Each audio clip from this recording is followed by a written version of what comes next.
కాంగ్రెస్ పార్టీకి ఒక ముఖ్యమంత్రి, ఇద్దరు ముఖ్యమంత్రులు అయితే ఉండరనుకుంటా నేను. మరి మేము జనరల్గా పోయినాము.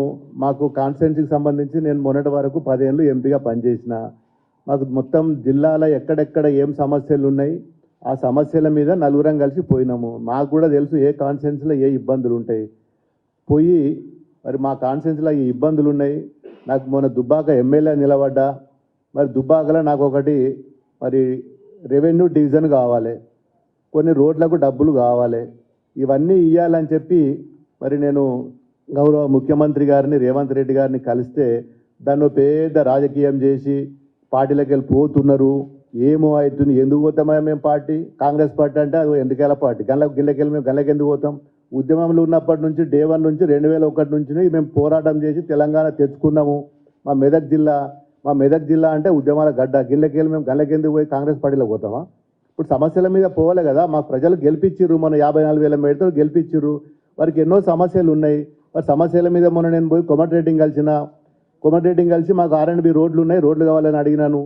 మరి అదేవిధంగా ఉత్తమ్ కుమార్ రెడ్డిని కలిసినాను. మల్లన్న సాగర్ వాటర్ ఉన్నది, మా కాలువలకు నీళ్ళు వస్తలేవు, రైతులు బాధపడుతున్నారు, మరి మాకు నీళ్ళు ఇవ్వాలి. ఇంతకుముందు మా రైతులు ఒక ఫోన్ కాల్ కొడితే మరి అప్పటి ఉన్న ఇరిగేషన్ మంత్రి గారు మెసేజ్ పంపిస్తే తెల్లార వరకల్లా కాలువలలో నీళ్లు ఉంటుండే. ఇలా 15 రోజులు అవుతుంది నేను ఇలా ఉత్తమ్ కుమార్ రెడ్డిని కలిసి. ఈ రోజు వరకు కూడా మరి నీళ్ళు ఇవ్వలేకపోతుండే. ఈ రోజు వచ్చి మరి కొండా సురేఖ గారు వచ్చి ఇలా మా దగ్గర దుబ్బాకల ప్రోగ్రాం చేస్తున్నది. దానికి ప్రోగ్రాంకు ఎవరు చెప్పాలి? అధికారులు చెప్పాలి. ఇవాళ ఎవరు వాళ్ళ కాంగ్రెస్ పార్టీ ఇన్ఛార్జులు ఇలా వాట్సాప్లలో పెట్టి మా మంత్రి గారు వస్తున్నారని చెప్పి వాళ్ళు ఇలా కింద ఎవరి పేర్లు ఉన్నాయి? పూజల హరికృష్ణ, మన సిద్దిపేట నుంచి ఓడిపోయిన ఎమ్మెల్యే అయిన, సిద్దిపేట నుంచి ఓడిపోయిన ఎమ్మెల్యే పేరు పెట్టి దీన్ని రిలీజ్ చేస్తారు. ఇంకోటి చెరుకు శ్రీనివాస్ రెడ్డి, మన దుబ్బాక ఎలక్షన్లో నా మీద డిపాజిట్ కోల్పోయిన ఎమ్మెల్యే వచ్చి ఆయన ఇవాళ ప్రోటోకాల్ మెయింటైన్ చేస్తున్నాడు. ఇలా ఆయన ప్రోగ్రామ్ కండక్ట్ చేస్తున్నాడు. ఇక పోతే మరి అధ్యక్షుడు మరి ఏదైనా ప్రోగ్రాం చేస్తే ఎమ్మెల్యే గారు సభాధ్యక్షులు ఉంటారు. ఇలా మా పేరేమున్నది? ఇక్కడ కొండ సురేఖ, తర్వాత 4 మంత్రులు, కింద 4వ ప్లేసుల్లో 5వ ప్లేసుల్లో ఎమ్మెల్యే పేరు ఉన్నది. దీనికోసం మేము అడగడానికి పోతే ఇదో పెద్ద రాజకీయము.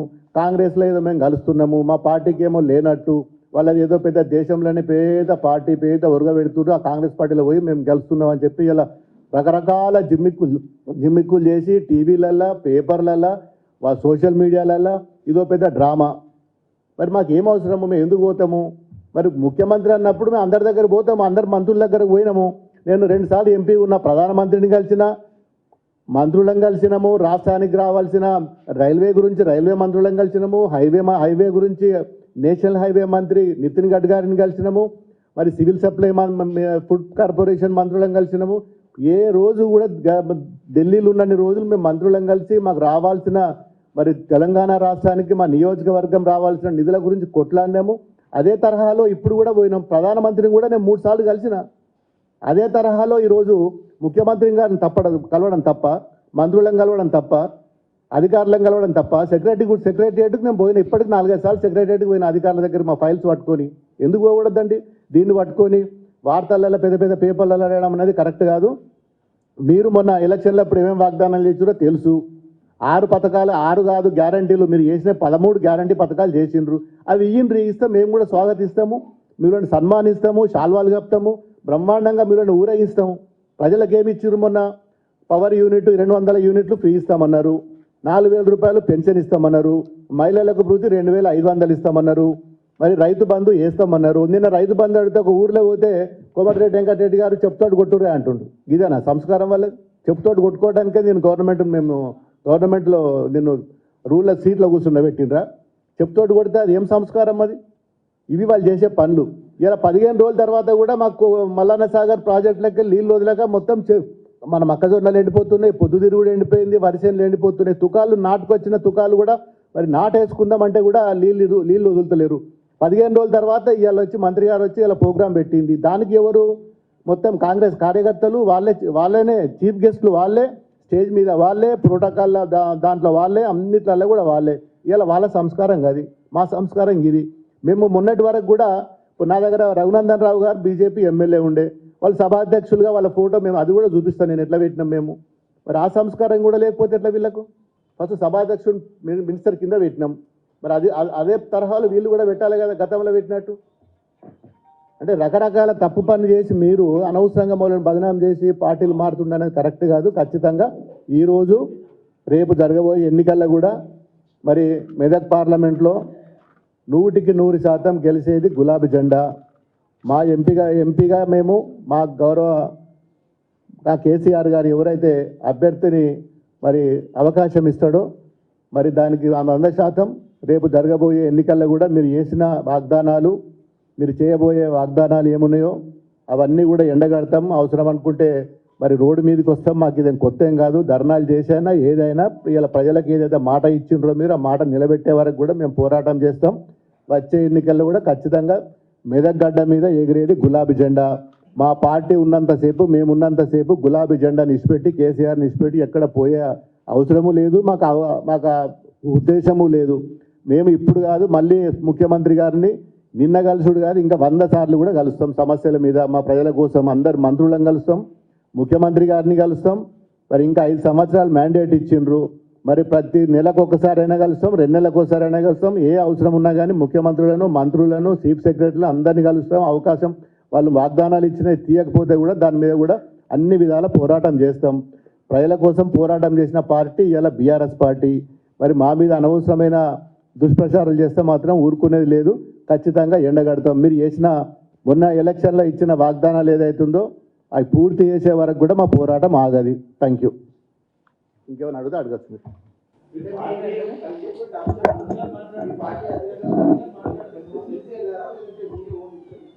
దేనికోసం మా కేసీఆర్ గారు మీద నమ్మకలేదన్నా? మేము కేసీఆర్ గారు చెప్పిపోవడానికి వాళ్ళ కాంగ్రెస్ పార్టీ లెక్కన బీజేపీ పార్టీ లెక్క కాదు కదా. మా పార్టీ అంటే మాకు లీడర్షిప్ మీద మాకు నమ్మకం ఉంటుంది. మా మీద కూడా మా అధినాయకునికి కూడా మా బాసుకు కూడా నమ్మకం ఉంటుంది. మా మీద అంత ఫ్రీడమ్ ఉంది కాబట్టి మేము పోగలుగుతాం. మాకంత భయం ఏముంటుంది? మా కేసీఆర్ గారు పోకమని చెప్పడు. అభివృద్ధి కంటే ఒక ఉద్యమం చేసినప్పుడే మరి గొంగలి పురుగునైనా నేను తెలంగాణ రాష్ట్రం కోసం ముద్దాడుతా అన్నాడు. మరి ఇలా మాకు కూడా మా తెలంగాణ అభివృద్ధి కోసం మేము ఎవరినైనా కలుస్తాం, ఎక్కడికైనా పోతాం. ఇంకా 100 సార్లు అయినా మేము రేవంత్ రెడ్డిని కలుస్తాం. డెఫినెట్గా ఒక బీఆర్ఎస్ లీడర్గా, బీఆర్ఎస్ ఎమ్మెల్యేగా తప్పకుండా పోతాం, కలుస్తాం. ఈ ఒక్కరోజు కాదు, ఎవ్రీ టైం, ఎనీవేర్ తప్పకుండా కలుస్తాం. అవును, మేము ఏమంటున్నామండి? 45 రోజులు ఏమంటున్నాం? మేము ఏం చేయమంటున్నాం? మేము ఇప్పటికన్నీ చేసి పెట్టమన్నామా? మాకు ఏదో మీరు చెప్పినే చేయమంటున్నాం. మీరు ఏదైతే ఎలక్షన్లలో వాగ్దానాలు చేసినో గవ్వే అడిగినాం. మేమన్నా మీకు పైనుంచి తీసుకొచ్చి కింద పెట్టమంటున్నాం? ఏమన్నా మేమేం అడిగినాం? ఏమైనా గవర్నమెంట్ని ఇబ్బంది పెట్టలేదా? గవర్నమెంట్ కోఆపరేట్ చేయలేదా? మేము ఏం తప్పు చేసినాం? ఎక్కడ చేసినాం? చెయ్యం కూడా. మేము ఎక్కడ కూడా చెయ్యం. బాజాబ్తా యాజ్ పర్ నామ్స్ ప్రకారం, యాజ్ పర్ ప్రోటోకాల్ ప్రకారం మీరు ఇచ్చిన వాగ్దానాల ప్రకారమే మేము అడుగుతాం తప్ప ఎక్కడ కూడా మేము డీవియేషన్ కాము. ఎక్కడ కూడా మేము దాన్ని ఒక లైన్ తప్పి మేము పోయే పరిస్థితి ఉండదు. మాది డెవలప్మెంట్లో కానీ, పార్టీ పరంగా కానీ ఏ విషయంలో కూడా 100% మాది ఒక విజన్ ఉంటుంది. ఆ విజన్ ప్రకారం మా బాస్ ఏదైతే చెప్పిండో మా బాస్ డైరెక్షన్లో మేము పనిచేస్తాం. ఇది బీఆర్ఎస్ సిద్ధాంతము. బీఆర్ఎస్ సమస్యలు లేకపోతే మీరు ఎదుర్కొన్న సమస్యలు బీఆర్ఎస్ ఎమ్మెల్యేలు అందరూ కూడా ఫేస్ చేస్తున్నారు. మీరు మీ హైకమాండ్తో చెప్తూ అందరితో డిస్కస్ చేస్తూ పార్టీ పరంగా డెఫినెట్గా హైకమాండ్ ఏంది ఇప్పుడు మేము చెప్పిందే వాళ్ళు చెప్పిన ఎవరైతే ప్రోటోకాల్ దాన్ని వైలేషన్ చేస్తుండ్రో అందరి తరఫున అందరికి ఇదే బాధ ఉంది కాబట్టి మేము ముందు పోయి అడిగినాం. అందరం కట్టకట్టుకొని అడగాల్సిన అవసరం ఏముంది? ఇది అందరికి ఉన్నది అని చెప్పినాం. మేము సీఎం గారికి కూడా నా ఒక్కరికి ఉన్నది, లేకపోతే మేడం గారికో, లేకపోతే నర్సాపూరో, లేకపోతే ఇంకేదో కాదు. తెలంగాణలో ప్రతి ఎమ్మెల్యేని కూడా ఈ విధంగా పీడిస్తున్నారు. ఈ విధంగా ప్రోటోకాల్ లేదు. సాయంత్రం కూడా పోతే మాకు ఎస్కాట్ ఇస్తలేరు. సాయంత్రం గన్మెన్లను మార్చిండ్రు. ఇబ్బంది ఉన్నది. నాకు కూడా మొన్న ఇన్సిడెంట్ జరిగింది. నాకు కూడా ఇబ్బంది ఉన్నది. నాకు కావాలి, మాకు మంచి గన్మెన్లను ఇయ్యండి అని చెప్పి కూడా చెప్పినాం. ఇవన్నీ విషయాలు డిస్కస్ చేసినాం. దేనికోసం హైకమాండ్ మీద నమ్ముకున్న హైకమాండ్కి మేము చెప్పాల్సిన అవసరం మేము హైకమాండ్ ఏదైతే చెప్పాల్సింది ఉందో అదే విధంగా వాళ్ళ డైరెక్షన్లో మేము పోయినాం. హైకమాండ్లో ఇంకా చాలా సమస్యల మీద చాలాసార్లు మేము డిస్కషన్ చేసినాం. మేము ఇవన్నీ మా మీద నమ్ముకుందండి హైకమాండ్. మేము హైకమాండ్కి మా కేసీఆర్ గారి మీద మాకు నమ్ముకుంటుంది. మేము ఏం తప్పు చేయం కాబట్టి హైకమాండ్ గారు మా వేరే పార్టీల లెక్క కాదు. ముందే చెప్పిన నేను, మాకు ఎక్కడ పోయినా ఫ్రీడమ్ ఉంటుంది మా పార్టీలో. మాకు అట్లా చెప్పిపోవడము, లైన్ తప్పిపోవడము అట్లాంటివి ఉండదు. ఎవరు చెప్పినా కింది నుంచి మీ దానిక మాది ఒకటే డైరెక్షన్ ఉంటుంది.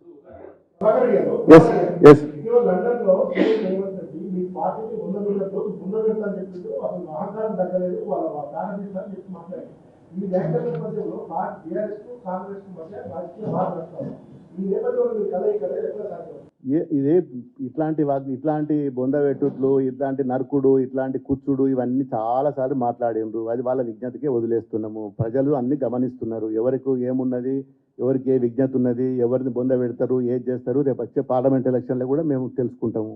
దానికోసం మీరు ఎందుకు అంత కంగారు పడుతున్నారు? డెఫినెట్గా అవన్నీ జరుగుతాయి. జరగబోయేటి ఏమున్నాయో ఉంటాయి. కనుక వాళ్ళ లాంగ్వేజ్ మాట్లాడంత మాత్రాన బొంద పెడితే అయిపోతుందా?